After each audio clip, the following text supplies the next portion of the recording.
फिर क्या हुआ दादा जान?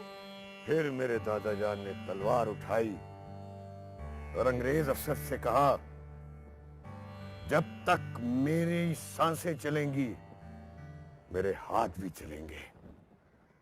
या तो मेरा वतन आजाद होगा या मेरी रूह। 1857 में गन्स नहीं होती थी दादा जान? होती थी बेटा, लेकिन उस वक्त उनका रुख मुसलमानों की तरफ हुआ करता था। फिर भी आपके दादा जान जंग जीत गए। नहीं बेटा, वो जंग के साथ साथ जिंदगी भी हार गए और अंग्रेजों से गद्दार होने का तमगा भी पाया। दादा जान, हम हर हफ्ते यहाँ क्यों आया करते हैं? ये याद रखने के लिए कि हमारे बुजुर्गों ने हर दौर में अपनी आने वाली नस्लों के लिए कुर्बानियां दी हैं। तो इससे क्या होगा दादा जान? और कुछ नहीं तो फख्र तो होगा। और बेटा फिर ये कहानियां नहीं है, वो खजाना है जिसे एक नस्ल से दूसरी नस्ल तक पहुंचाना बहुत जरूरी है। तो पापा ये सब मुझे क्यों नहीं बताते? बेटा, तुम्हारे पापा बहुत मसरूफ होते हैं ना, देखते नहीं जब वो दफ्तर से आते हैं तो कितने थके हुए होते हैं? 1.5 घंटे की ड्राइव जो करके आते हैं।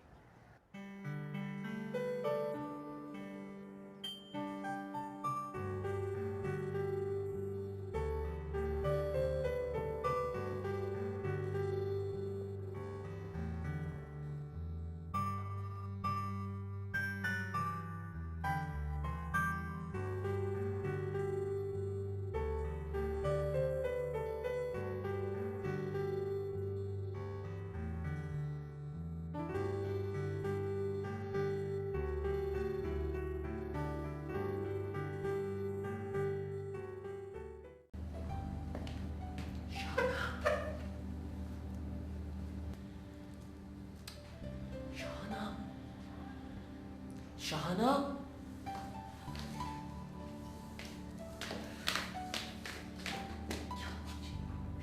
अच्छा,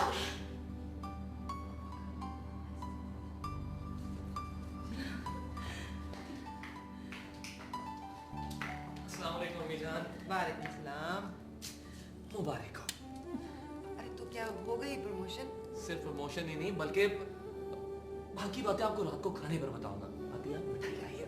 अच्छा, प्लीज रात। अरे आलमगीर कहाँ है? ये कहीं होगा। आलमगीर, आलमगीर।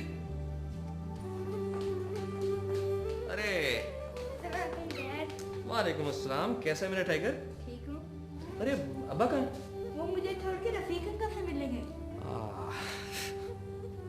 पापा, आपको अपना आइसक्रीम का वादा याद है ना? अरे हाँ यार, मुझे अपना आइसक्रीम का वादा भी याद है, बल्कि आज हम सबको अच्छा सा डिनर करवाएंगे। और शराफत क्या माँ? बाहर। चलो हम चल के शराफत यहाँ देखते हैं।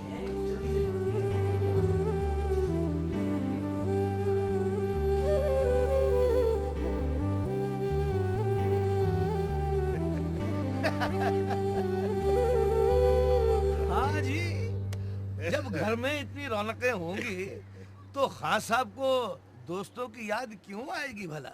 नहीं यार रफीक, ये बात नहीं है। ठीक है, मुलाकात जरा देर से होती है, लेकिन क्या करूं यार, मेरा पोता मुझे फारिग बैठने नहीं देता। भाई मेरे, अगर दूसरों के पोतों का बस चले तो वो भी यही करें। ऐसा कौन दादा होगा पूरे मोहल्ले में जिसके पास इतनी कहानियां हो? और ऐसा कौन सा पोता होगा पूरे मोहल्ले में जो इतने ध्यान से ये कहानियां सुने? हाँ यार, हमारी कहानियां भी हमारे साथ ही चली जाएंगी। अब तो ये सिनेमा, ये टीवी ही इन बच्चों के माँ बाप भी हैं और बहन भाई भी। फिक्र अच्छी चीज है रफीक, मगर इसका कोई तोड़ भी करना चाहिए। अब मुझे देख लो, मैं आलमगीर को 15 मिनट से ज्यादा टीवी के आगे नहीं बैठने देता। तो कौन सा कमाल करता है मेरे भाई, उसके साथ के दूसरे बच्चे ये सब कुछ देखकर उससे आगे निकल जाएंगे। मेरा आलमगीर जिंदगी में दौड़ेगा नहीं तो गिरेगा भी नहीं। फिरासत अली खान साहब, अगर बातों में आपसे जीतना मुमकिन होता तो आपके बड़े अफसर आपको जबरी रिटायर करते भला। ये किस्सा छेड़ कर तू साबित कर देता है कि तेरे पास दलाइल खत्म हो गए। बड़े सरकार। लो शराफत मियां आए हैं। नहीं, आपका बुलावा आया होगा। छोटे सरकार ने पैगाम भिजवाया है। भाई शराफत मियां, जमाना बदल गया मगर तुम नहीं बदले। हाँ, ये तुम्हारी तोंद काफी बदल गई है, इस पे तवज्जो करो। पहले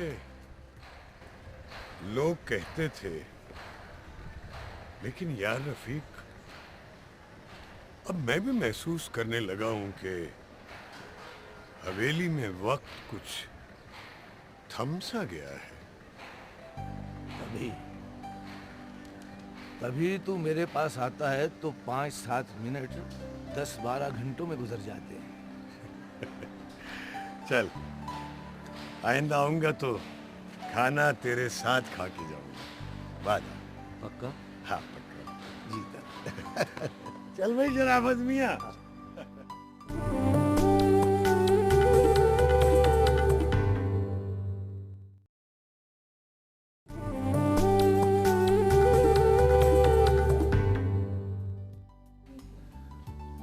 अच्छा भाई आलमगीर, आप तो चाय पीते नहीं हैं।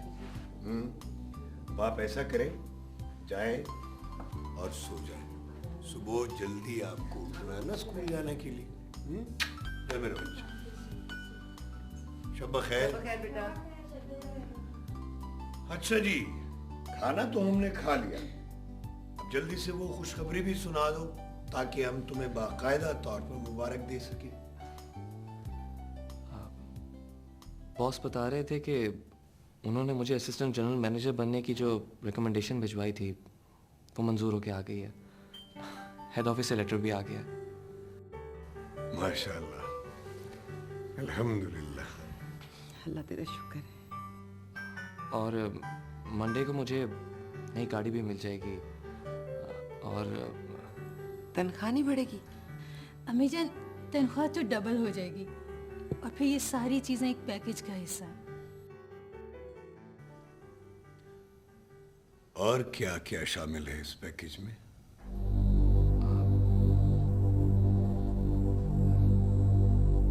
और डिफेंस में एक घर।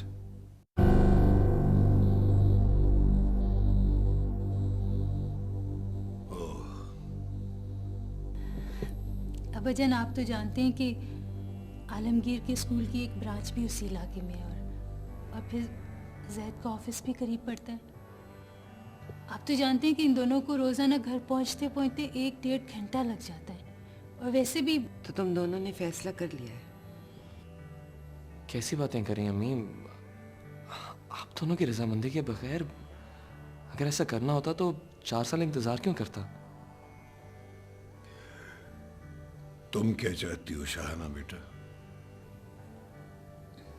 अब्बाजान, मैं चाहती हूँ कि हम लोग जहाँ भी रहें खुश रहें, इकट्ठे रहें और जहाँ लोगों को हमसे और हमें लोगों से मिलने के लिए सोचना ना पड़े। आपको इस हवेली से कितनी उनसीयत है अब्बा, मगर आप एक बार वो जगह जाकर देख तो लीजिए, फिर अगर पसंद आए तो बेशक। कल जब तुम ऑफिस से वापस आ जाओगे तो घर देखने चलेंगे। और रियली अब्बाजान?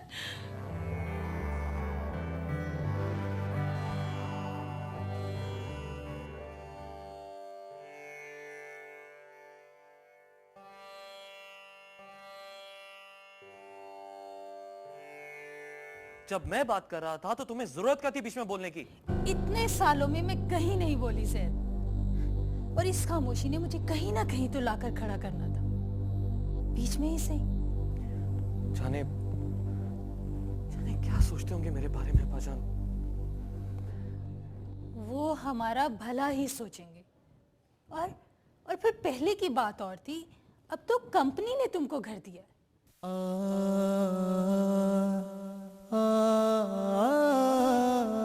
मुझे एहसास जुर्म क्यों हो रहा है शाना? सैद, तुम्हारे वालिदैन ने आज तक जो कुछ भी किया तुम्हारे लिए किया। अब तुम जो करने जा रहे हो अपनी औलाद के लिए करने जा रहे हो। फिर ये एहसास जुर्म क्यों? अब्बाजान ने सारी जिंदगी इन तंग गलियों और ऊंची दीवारों में गुजारी है शाना। कहीं खुली जगह पर उनका दम ना घुटने लगे। तुम आलमगीर को सिर्फ 7 साल से जानते हो और अपनी जान भी दे सकते हो। सोचो जरा, अब्बाजान तुम्हारे लिए क्या कुछ नहीं करेंगे।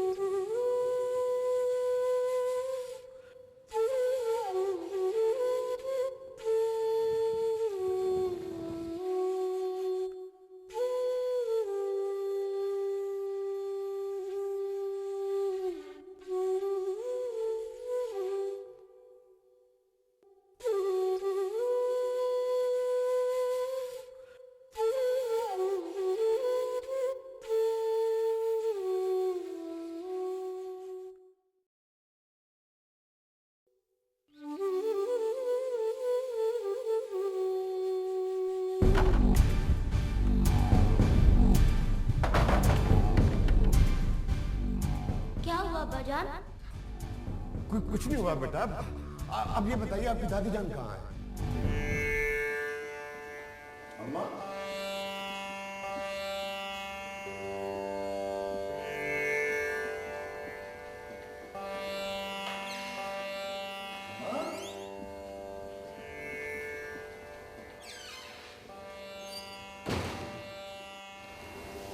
कहाँ चली गई अम्मा?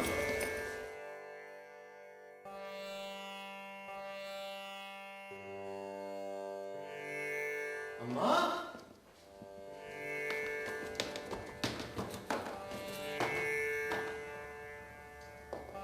अम्मा?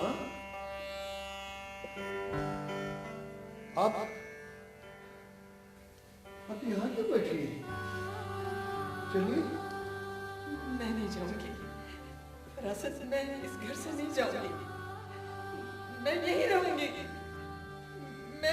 मैं ये घर नहीं छोड़ सकती। नहीं, मैं यहीं रहूंगी। इतना परेशान तो मैंने आपको उस वक्त भी नहीं देखा जब आपने नौकरी छोड़ने का फैसला किया था। इसलिए कि इस वक्त छोड़ने का नहीं, कबूल करने का मरहला दरपेश है। नई जरूरतें, नई हकीकतें। अगर आप ये सब कबूल करने के लिए तैयार नहीं हैं तो यही सवाल मैं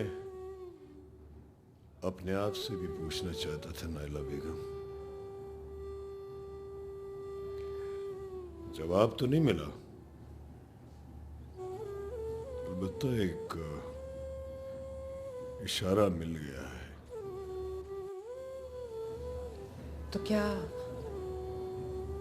आपने हवेली छोड़ने का फैसला कर लिया?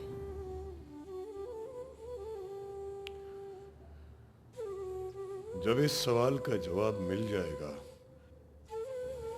तो सबसे पहले आपको मालूम होगा, फिर मुझे।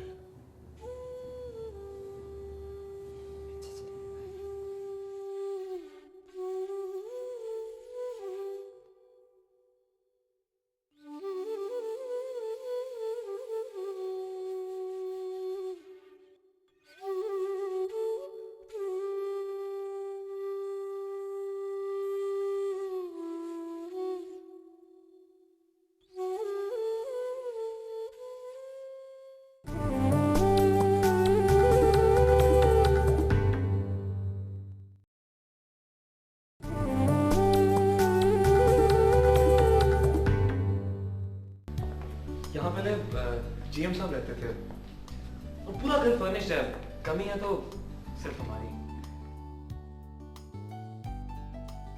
माशाल्लाह से बहुत प्यारा घर है।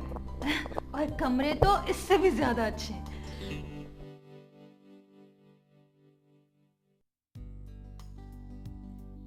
अब्बा जी इस तरफ आइए, ये लिविंग है।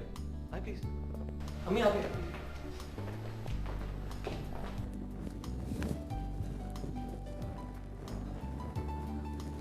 ये लिविंग रूम है और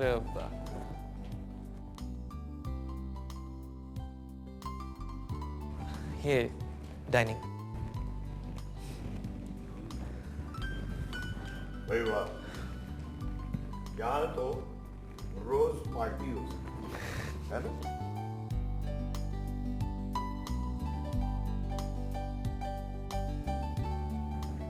ये मास्टर बेडरूम है। देखने में काफी बड़ा लग रहा है लेकिन हमारी हवेली के कमरों से ज्यादा बड़ा नहीं है। घर बहुत अच्छा।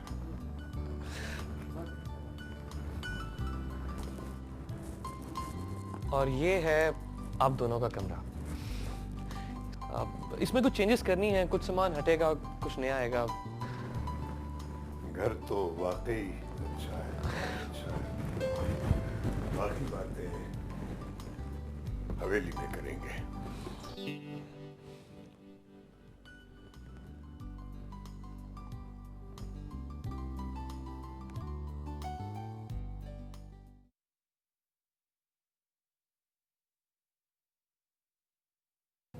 जब से हम घर देकर वापस आए हैं, पता नहीं अब्बाजान कहाँ है। मालूम नहीं, शराफत मियां भी साथ ही गए।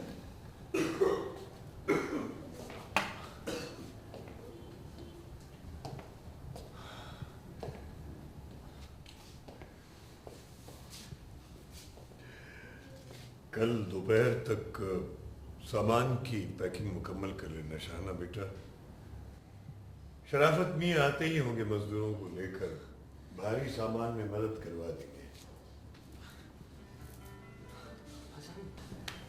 अब्बाजान आपने फैसला कर लिया, थैंक यू। शुक्रिया एहसान के लिए अदा किया जाता है जैद, एहसास के लिए नहीं। अब्बाजान हमें एहसास है कि ये फैसला करना आपके लिए कितना मुश्किल होगा, लेकिन आप हमारा यकीन कीजिए, वहाँ आप लोगों को कोई तकलीफ नहीं होगी। और मैं भी तुम्हें यकीन दिलाता हूं कि हमें यहां कोई तकलीफ नहीं पहुंचेगी।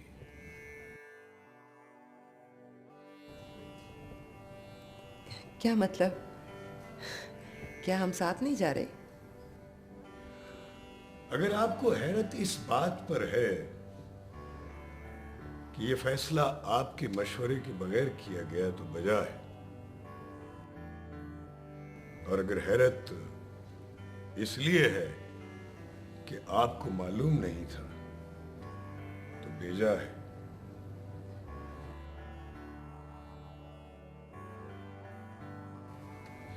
अब्बाजान आप लोगों ने ये कैसे सोच लिया कि हम लोग आपके बगैर जाएंगे?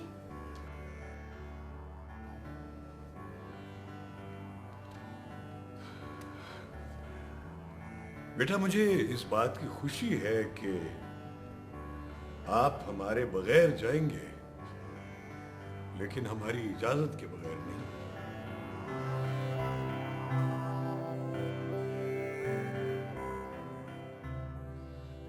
मैं अभी जाके शराफत मियां को मना करता हूँ कि कोई मजदूर बुलवाने की जरूरत नहीं। जैद अली खान,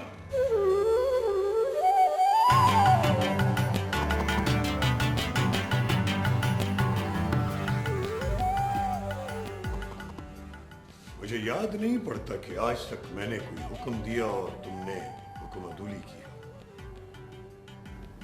मगर आज का दिन मुझे कुछ मुख्तलिफ लग रहा है भाईजान। जरूर होगा, जरूर होगा। इसीलिए फरासत अली खान अपने बेटे से गुजारिश कर। भाईजान ये क्या कर रहे हैं आप? हम आप ही समझाइए ना इन्हें। मेरी समझ में खुद आएगा तो मैं समझाऊंगी।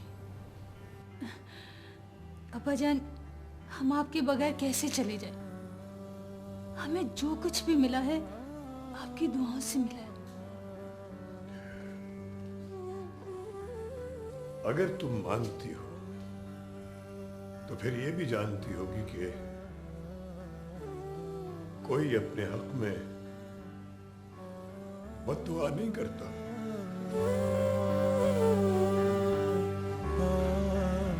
बद्दुआ नहीं करता।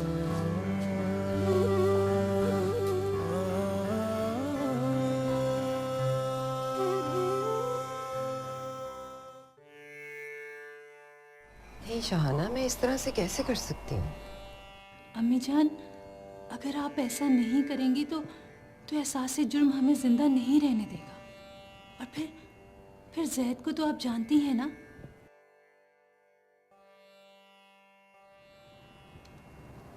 वो तो ठीक है बेटा, मगर ये तरीका। बिल्कुल ठीक है। आप ऐसा कहेंगी तो अब्बा जान हमारे साथ जाने पर मजबूर होंगे। और अगर उन्होंने इनकार कर दिया तो? कैसे करेंगे? नहीं कर सकते। आपके बगैर एक पल भी तो अब्बा जान नहीं रह सकते।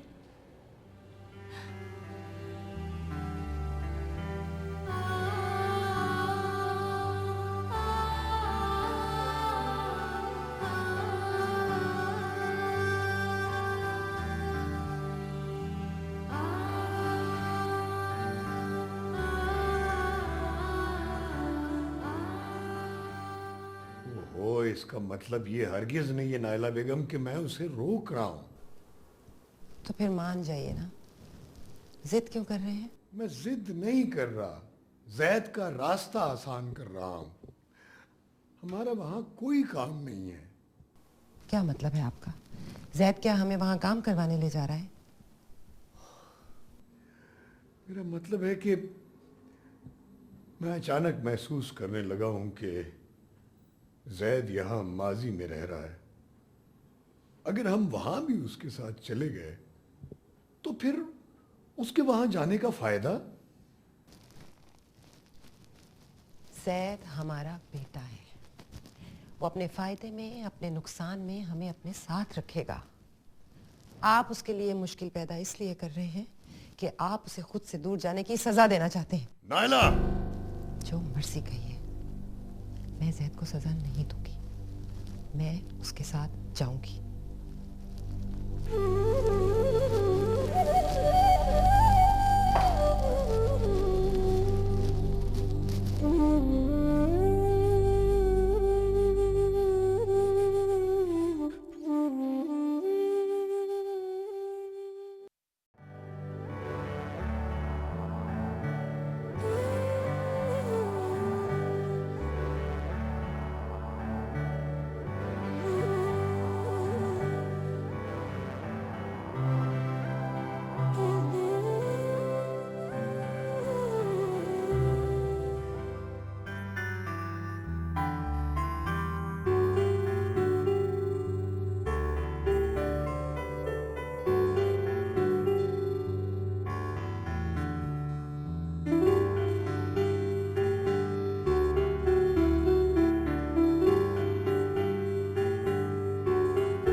शराफत मियाँ, जी मालिक। ये सब उठा लीजिए, मेरा खाने को जी नहीं चाह रहा। जी। और हाँ, आइंदा यहाँ खाना मत लगाना।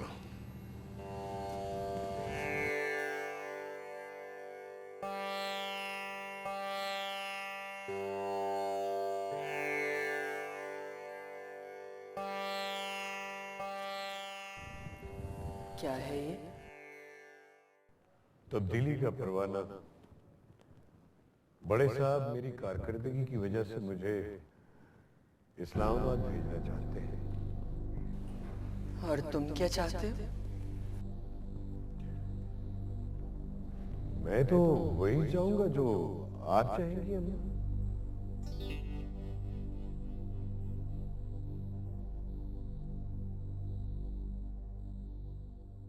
मेरा जवाब तुम अच्छी तरह जानते हो। मैं इस हवेली में कहारों के कंधों पर आई थी और मोहल्लेदारों के कंधों पर ही जाऊंगी। अम्मा, आप बार बार ये जिक्र क्यों छेड़ देती हैं? क्योंकि वो दिन दूर नहीं जब सिर्फ मेरा जिक्र ही रह जाएगा। क्यों जी खराब करती हैं अम्मा? मेरी बात माने, हाँ कह दे। डॉक्टर भी कहता था कि पानी तब्दील होने से आपकी तबीयत संभल जाएगी। 25 बरस हो गए तुम्हारे अब्बा से जुदा हुए। अब और इंतजार नहीं होता। आप अच्छी तरह जानती हैं, इन बातों से मुझे उलझन होती है। तुम भी तो जानते हो कि मुझे ऐसी बातों से वहशत होती है, फिर क्यों करते हो जिक्र बार बार हवेली छोड़ने का?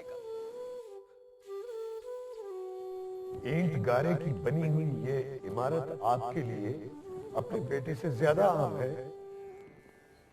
इन दीवारों ने जमाने के गर्म और सर से हमें महफूज रखा है। इस फिजा में खून की बू और खुशियों की महक अभी तक रची है। इस जमीन ने तुम्हारे पहले कदम अपनी छाती पर महसूस किए हैं। इस दरवाजे ने मेरी बारात और तुम्हारे बाप के जनाजे को निकलते देखा है। हाँ फरासत अली खान, हमें ये ईंट और गारे की इमारत अपने बेटे से ज्यादा अहम है। जज्बात के सहारे जिंदगी तो नहीं ना गुजारी जा सकती अम्मा। जिंदगी में एक मकाम आता है जब यादें सरमाया बन जाती हैं, जब जाने वालों के साथ रिश्ता सामने वालों से ज्यादा अहम हो जाता है, जब जज्बे अनमोल और दुनिया बेमोल लगने लगती है। और ये वक्त कब आता है कोई नहीं जानता, लेकिन जब ये वक्त मोती की तरह आंखों में उतर आता है तो फिर कुछ और दिखाई नहीं देता।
आज बहुत खुश लग रही हो।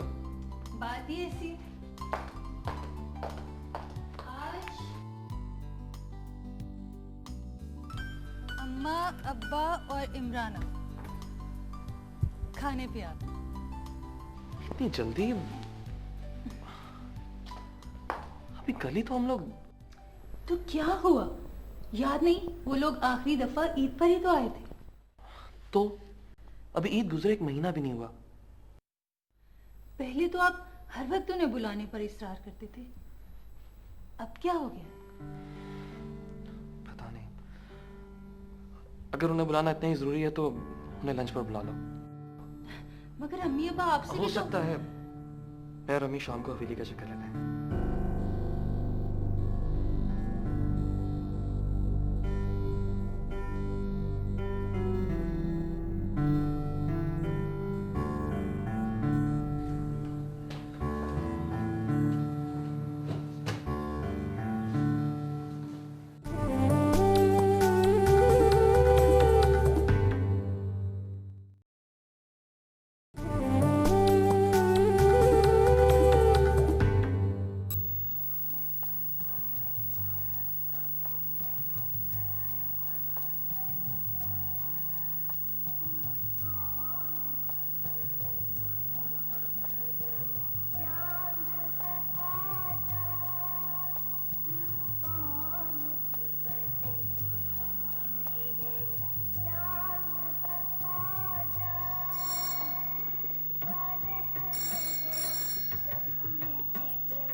हेलो, फरासत अली खान। रफीक भाई बिल्कुल ठीक कहते हैं। आपसे फ़ोन पर बात करो तो लम्हे भर को लगता है कि आप फरासत नहीं बल्कि फरासत से बात करना चाह रहे हैं।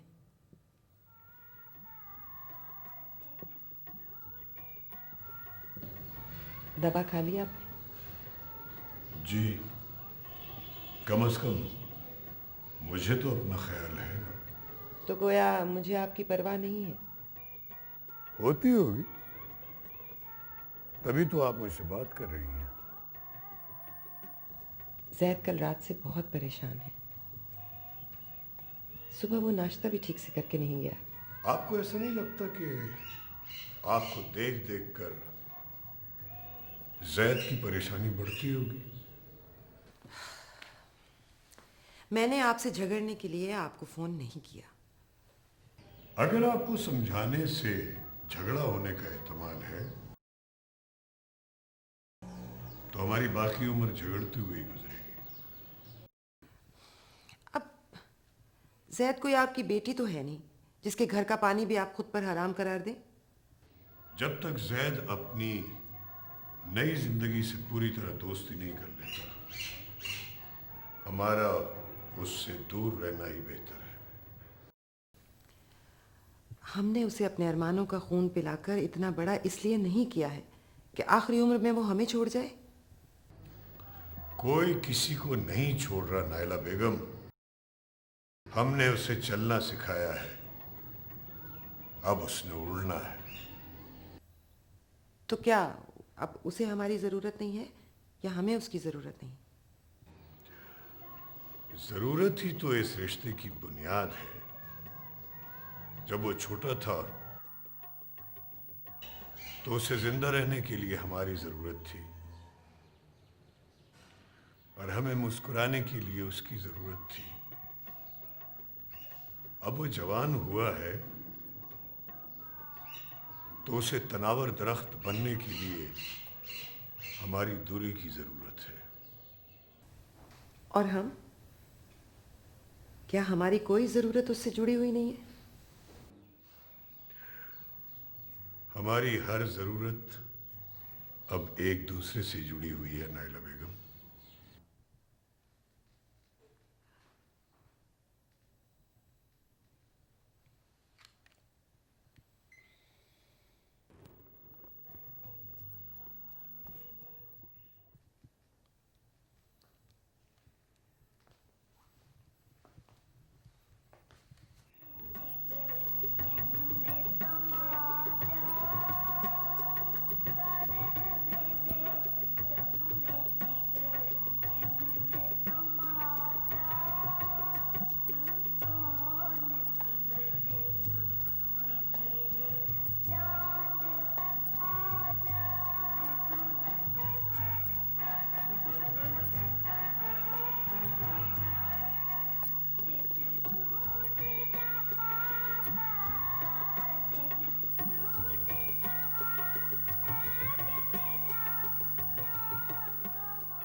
तो आजकल तू क्षणों की जिंदगी गुजार रहा है।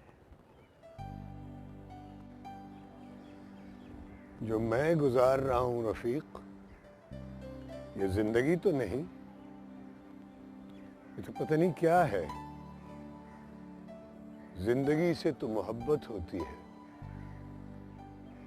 और मुझे इस वक्त से उलझन हो रही है। हाँ यार, कहता तो तू ठीक है फिरासत। 10 साल से मैं भी इसी उलझन का शिकार हूं। जाने क्या जल्दी थी तेरी भाभी को जाने की। उसकी जिंदगी में तो उससे लड़े बगैर तुझे खाना हजम नहीं होता था। औलाद भी तो नहीं थी, घर में रौनक का कोई बहाना तो होता। पता नहीं अब ये सवाल मैं तुमसे क्यों कर रहा हूं। औलाद के बगैर कैसी रही जिंदगी? बहुत ही पुरसुकून। कभी ये डर नहीं रहा कि मैं किसी ऐसे को पाल रहा हूं जो मुझे छोड़ जाएगा। और तुमने ये कभी नहीं सोचा कि तुम्हारे बाद तुम्हारा नाम लेने वाला कोई नहीं होगा? तुम्हारी कब्र पे दिया कौन जलाएगा? नहीं यार, हमने कौन सा अपने माँ बाप की कब्रों पर पहरा दिया है। फिरासत 10 ईदें भी नहीं गुजरी थी कि जिंदगी के गमों ने बेहिस कर दिया। और मोहब्बत, इंसान के अंदर मोहब्बत का एक समंदर होता है, जिसमें एक जजीरा औलाद के नाम का भी होता है। उस जजीरे से तो नामानूस ही रहा ना तू। हाँ, जब तुझे जैद के साथ देखता था तो कभी कभी दिल में खिंच सी पड़ती थी, जी ललचाता था कि कोई हो जिसकी उंगली पकड़कर मैं फिर से चलना सीखूं, जिसे सीने पर लिटा के सारी रात थपकता रहूं, जिसे सोते में मुस्कुराता देखने के लिए सारी रात जागूं। तो दिल को कैसे समझाता था तू? दिल से बड़ा भोला और कोई नहीं होता फिरासत अली खान। छोटी सी उम्मीद मिल जाए तो उसे पालने में जुट जाता है। छोटे से बीज को बरगद का दरख्त बनाकर एक शाम उसी के साए तले हमेशा के लिए सो जाता है। और अगर बरगद की जड़ें जमीन की बजाय आसमान में हों, तो दरख्त के साथ साथ फल से भी हाथ धोने पड़ते हैं। तू मुझसे कहीं ज्यादा बहादुर है यार। तूने प्यार समेत बेटे पे सब लुटा दिया, ये जानते हुए भी कि बेटा जवानी से भी ज्यादा बेवफा होता है। मेरा बेटा बेवफा नहीं है रफीक, वो मजबूर है। रिश्तों और जिम्मेदारियों में बटा हुआ है। अगर तू उसकी मजबूरियां समझता है तो उसकी मान क्यों नहीं लेता? हाँ हाँ, संगे मील सिर्फ मंजिल का पता देता है यार, साथ साथ नहीं चलता।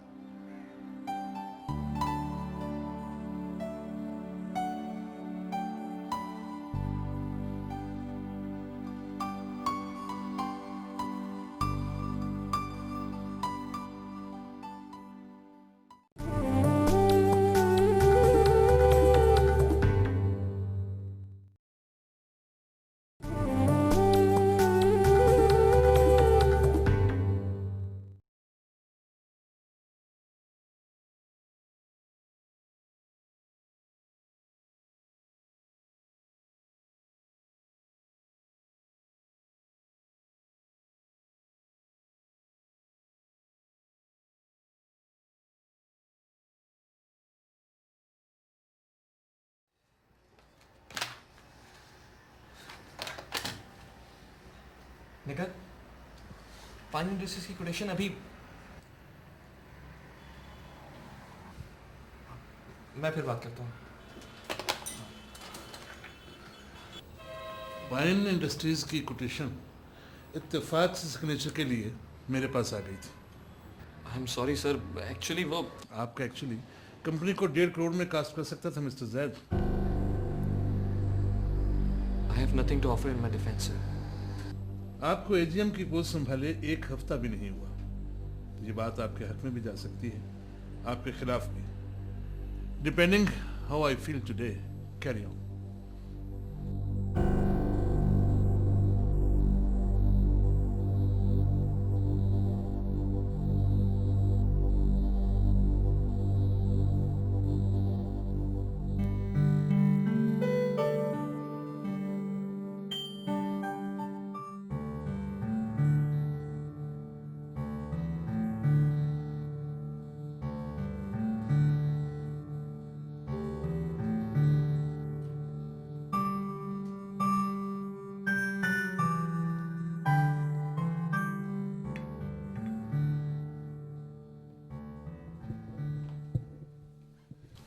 सो गया आलमगीर?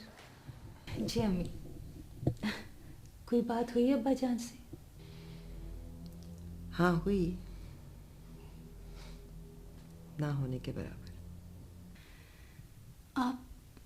आप अब्बा जान से मिल के क्यों नहीं आती? अगर मैं गई तो वापसी मुश्किल हो जाएगी, ना गई तो और मुश्किल। अम्मी, अगर हम सब लोग मिलकर, हम सबको इकट्ठा रखने के लिए ही तो फरासत तन्हा हुए हैं। उन्हें आना होता तो साथ ही आ जाते। ऐसा तो हम में से कोई भी नहीं चाहता अम्मी जान। और ये कोई मसले का मुस्तकिल हल तो नहीं है। मुस्तकिल तो सिर्फ मसले होते हैं, हाल तो दिल बहलाने के लिए होते हैं। एक मसले से दूसरे मसले तक का सफर तय करने का जरिया।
क्या हुआ अब्बाजान? कुछ नहीं हुआ। आप ये बताइए कि आपकी दादी जान कहाँ? वो मेहमान खाना में है। बेटा, आप अपनी दादी से कहिए कि मेहमानों को लेकर पिछले कमरे में चले जाए। जा। क्यों अब्बाजान? बेटा, बस मैं नहीं चाहता कि वो कुछ लोगों के सामने आए। आप सवाल मत कीजिए, दादी से कहिए कि मेहमानों को लेकर पिछले कमरे में चले जाए। जाए।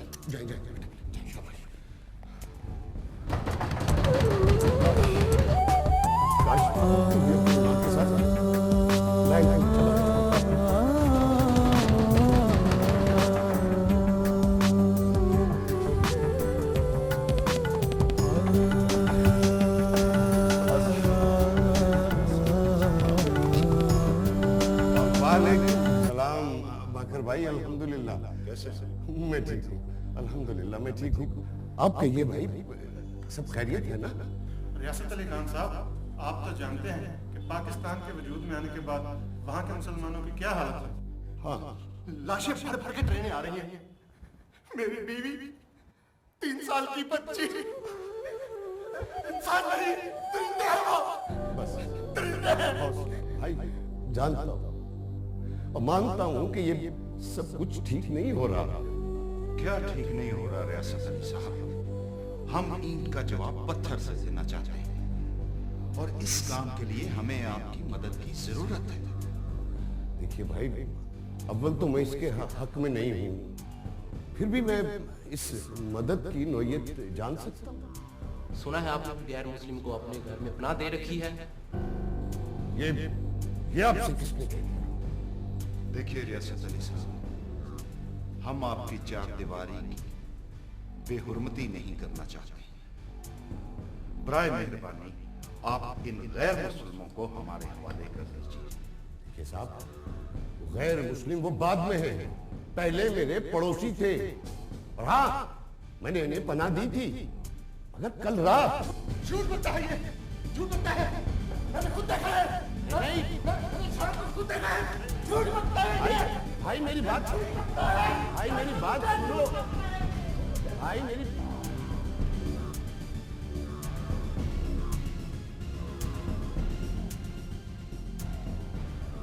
सिर्फ यही लोग नहीं है रियासत अली, और भी बहुत से लोगों ने उस वक्त आजादी के लिए अपनी इज्जत और अपने रिश्तों की कुर्बानी दी। ये आप उस रियासत अली खां के सामने खड़े हैं जिसके लिए कुर्बानी का लफ्ज कोई नया लफ्ज नहीं है, जिसके बुजुर्ग 1857 की जंग में पहली गोली चलाने वालों में से थे। मैं आपकी कुर्बानियों की कदर करता हूँ रियासत अली, लेकिन इस वक्त जो आप कर रहे हैं वो कुर्बानी नहीं, महज बेवकूफी। ये तो वक्त बताएगा, मगर अफसोस उस वक्त बहुत देर हो चुकी है। यूं दी हमें आजादी की दुनिया हुई है।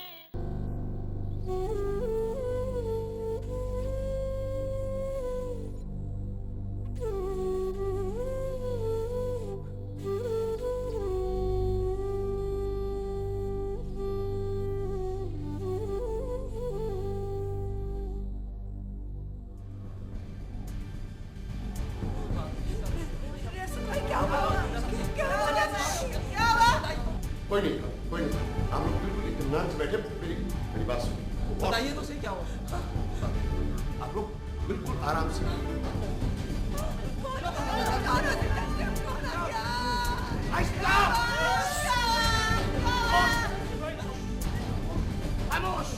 जब तक मैं ना कहूं कोई कमरे से बाहर नहीं आएगा, बस।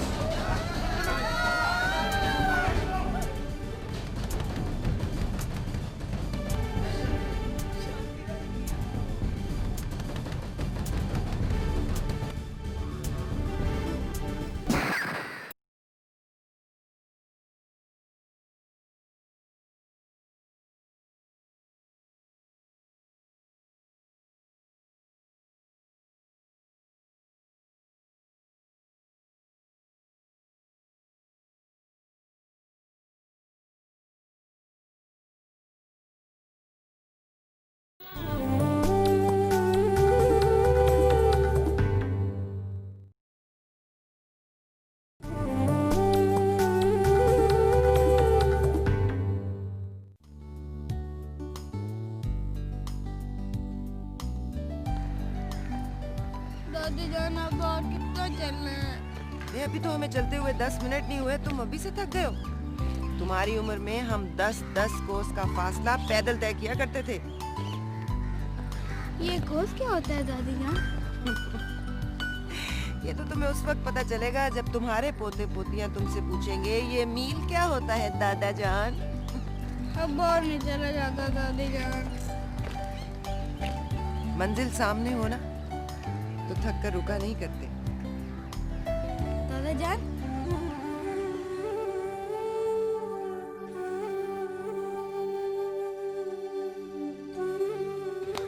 अरे आलमगीर, मेरा बच्चा। आप यहाँ? मुझे मालूम था कुछ हो जाए, आप इतवार की शाम यहाँ आने का मामूल नहीं बदले। बहुत सी खुशियों की तरह ये आदत भी आप ही की दी हुई है नायला बेगम। तो क्या ये एक हुक्म अदूली इतनी सारी खुशियों पर इतनी भारी पड़ गई कि आप बात करने से भी गए। कैसी बातें करती हैं आप नाइला बेगम? यही तो उम्र है जिसके लिए इंसान जीवन साथी के इंतखाब में एहतियात बरतता है।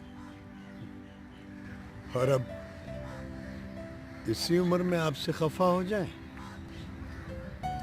तो अगर आप खफा नहीं हैं तो फिर क्या है ये सब? मैं शायद खुद चाहता था कि आप कुछ दिन जैद के साथ गुजार लें,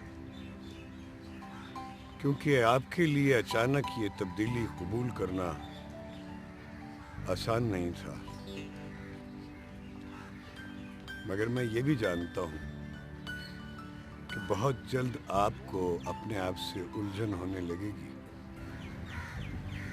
बेटे का घर है, बहू फर्मा बरदार है, पोता पास है, फिर कैसी उलझन?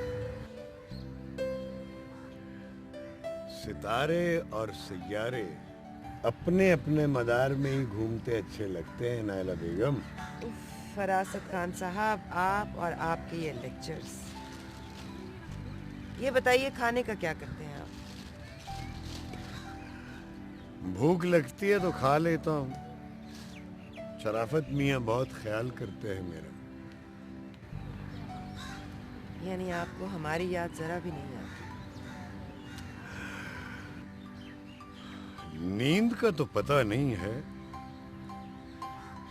मगर जागते में शायद ही ऐसा कोई लम्हा हो जब आपकी तस्वीर आंखों के सामने ना हो।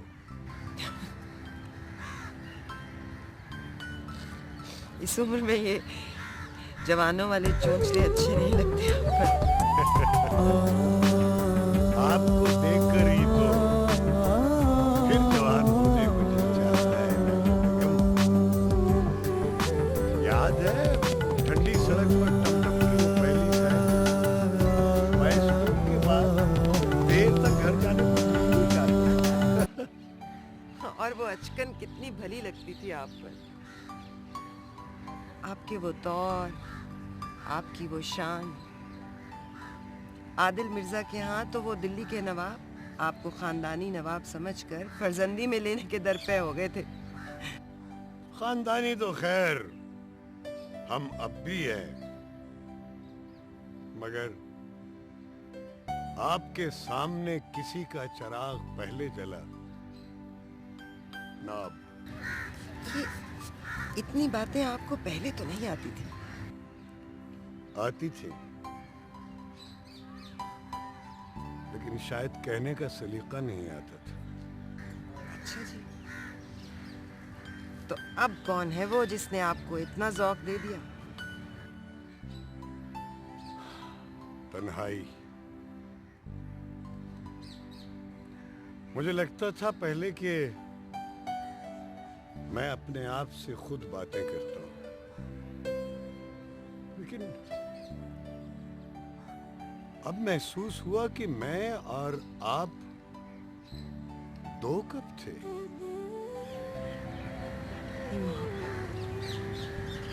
और उस पर इतनी जिद।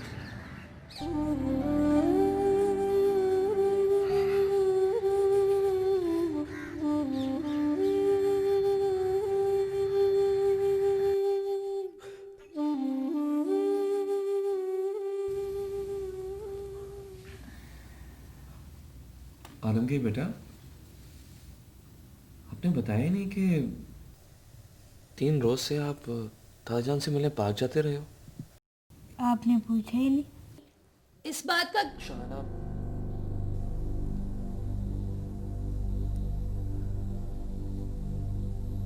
बेटा दादा जान आपसे क्या बातें करते थे?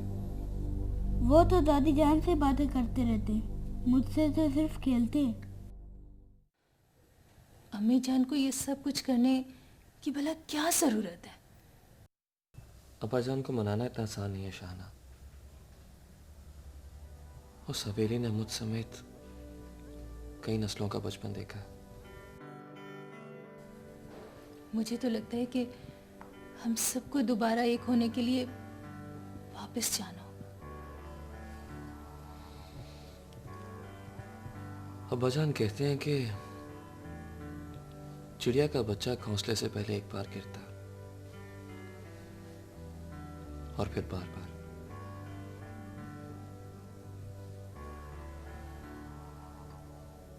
आलमगीर बेटा, कल शाम जब आप दादा जान से मिलेंगे तो आप मेरा एक काम करेंगे।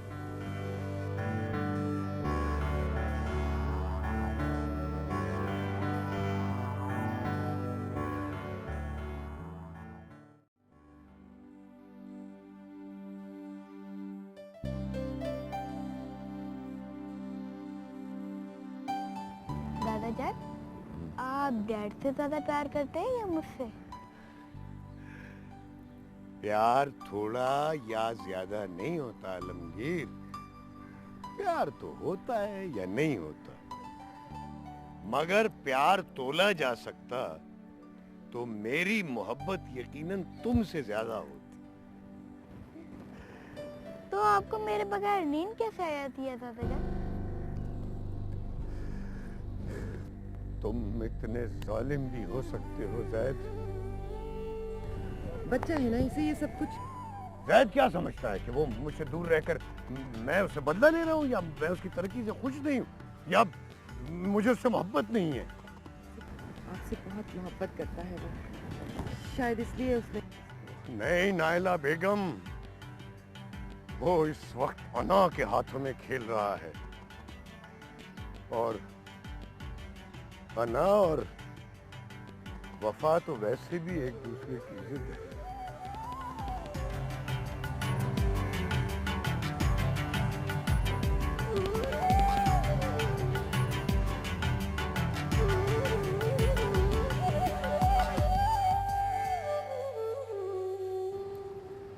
मगर मैं तो सिर्फ जिंदगी में कभी तुझ पे हाथ उठाया होता ना, तो मैं मार मार के तेरी सारी हड्डियां तोड़ देती।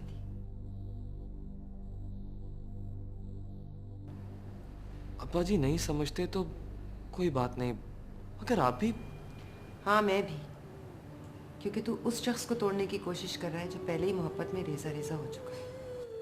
ये कैसी मोहब्बत है जो मुझे अजियत दे रही है? इतने बड़े घर में भी मुझे दम घुटता महसूस होता है। औलाद है ना, अपनी तकलीफ का बहुत एहसास है तुझे। उस बंदे का सोच जिसने अपने गोश्त से नाखून की तरह जुदा कर दिया तुझे, उसकी तकलीफ का अंदाजा है? तो मैंने कब कहा था नहीं चाहिए मुझे सब? चलें अभी वापस चलते हैं। मुझे नहीं चाहिए नाम की आजादी जिसमें मेरी रूह उस हवेली की कैदी रहे।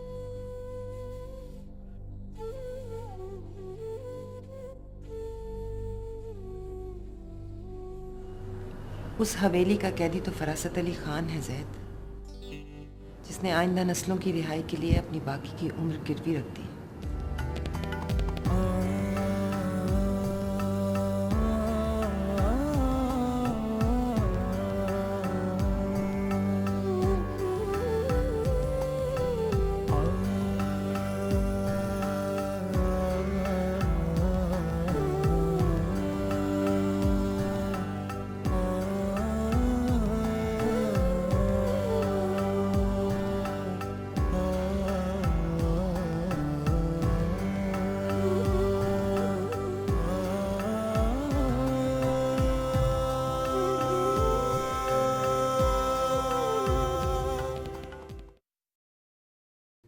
ये कोई बात है भला?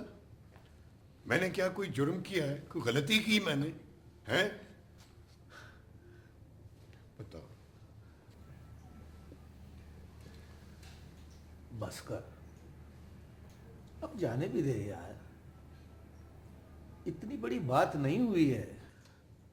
तू भी नहीं समझ रहा रफीक? तू भी? मैं समझ रहा हूं, मैं तुझे ये बात जब औलाद की खुशियां नहीं देखी तुमने, तो फिर उनके दिए हुए दर्द का इलाज कैसे करेगा तू?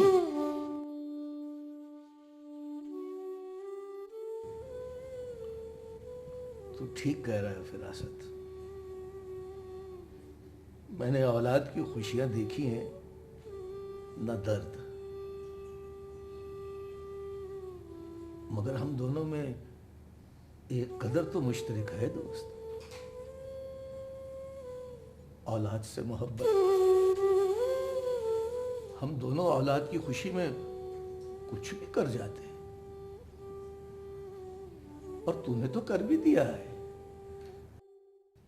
उसके लिए उसे अपने आप से दूर करके। मगर ये बात जैद क्यों नहीं समझता?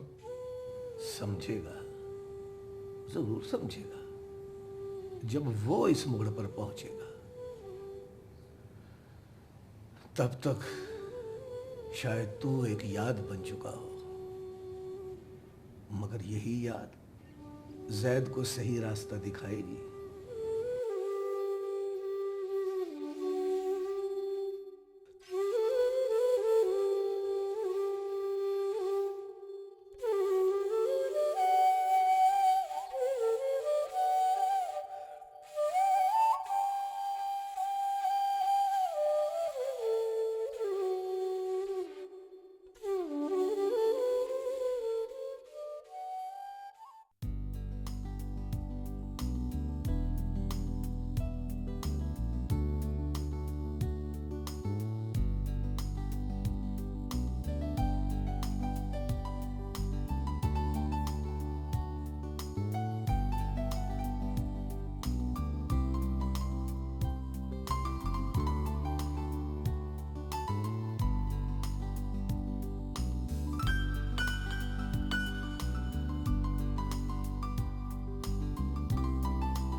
साहब जी आपका फोन आया है।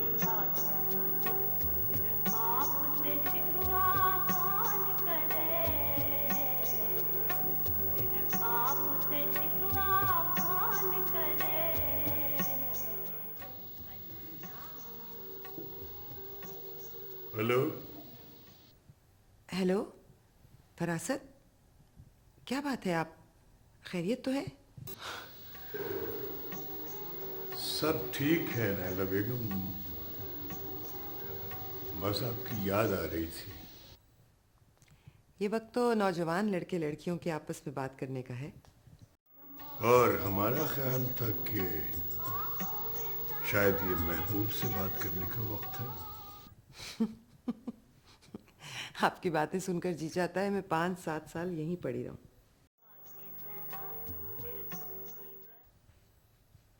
अगर मैं गलती नहीं कर रही तो जनाब तो शादी से पहले मेरी तरफ देखने के भी रवादार नहीं थे। जनाब तो किसी की भी तरफ देखने के रवादार नहीं थे, क्योंकि जनाब चाहते थे कि शादी के बाद मोहब्बत करें। वाकई? ये तो आपने मुझे पहले कभी नहीं बताया। न जाने और क्या क्या है जो मैं आपको बताना चाहता था नाइला बेगम, मगर इस वक्त तो ये भी नहीं कह सकते कि जिंदगी ने मोहलत नहीं दी। आप कैसी मनहूस बातें कर रहे हैं? माफ कीजिएगा, जुबान को चलने की आदत नहीं रही, इसलिए अक्सर बेकाबू हो जाती है। लगता है आपने इजहार मोहब्बत के लिए नहीं बल्कि इजहार शिकायत के लिए फ़ोन किया है। परसों ईद है, आप आएंगी या?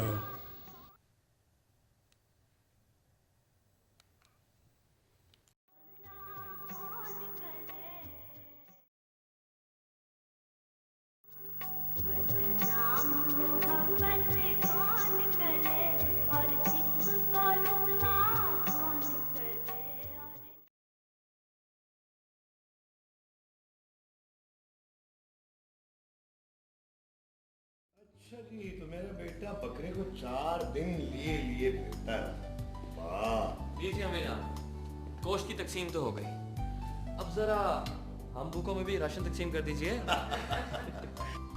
बस थोड़ी देर और। हाँ जी शराफत मियाँ। जी जी मालकिन। रोटियों का क्या हुआ? लेने जा रहा हूँ मालकिन।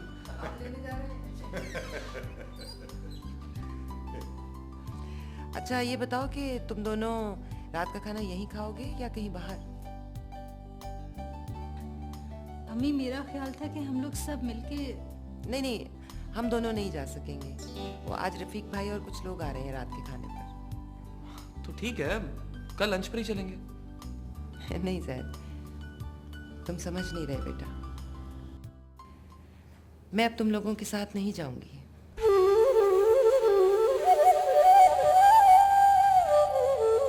ये आप क्या कह रही हैं अम्मी जान? अम्मी जान हम तो समझ रहे थे कि आप अब्बा जान को मनाने के लिए। दरअसल तुम लोगों के साथ रहते रहते और फरासत से दूरी सहते सहते मुझे एहसास हुआ, पौधे को माली की जरूरत सिर्फ उस वक्त रहती है जब वो छोटा हो।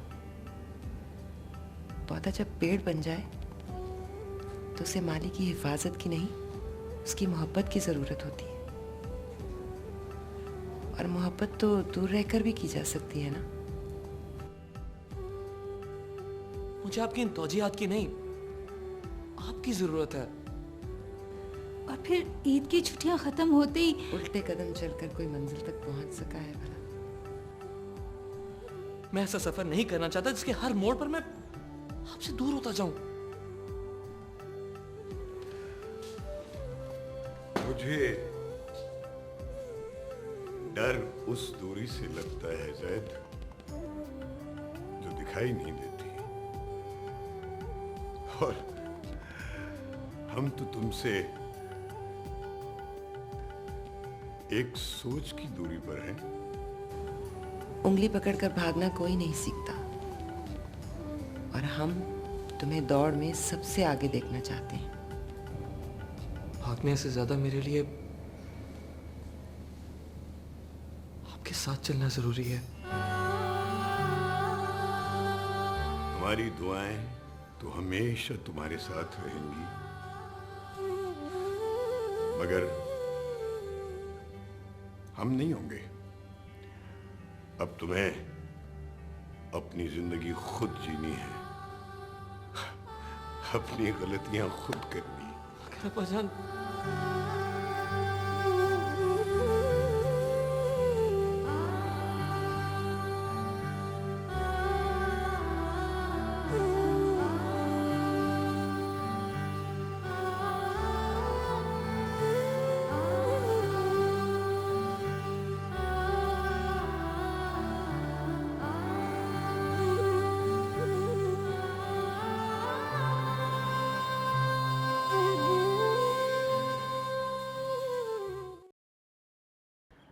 और यूं मुसलमानों में कुर्बानी की रिवायत पड़ी। रजान, आप मुझे हर साल ईद पर ये कहानी सुनाते हैं, मगर मुझे आज ही समझ आई। इसलिए कि अब तुम बड़े हो रहे हो। नहीं दादा जान, इस बारी आपने मिसाल भी बहुत अच्छी दी है। अरे मैंने कौन सी मिसाल दी? आज तक आपने मुझे बहुत सारी कहानियां सुनाई हैं, लेकिन मैं आपकी और डैड की कहानी कभी नहीं भूलूंगा।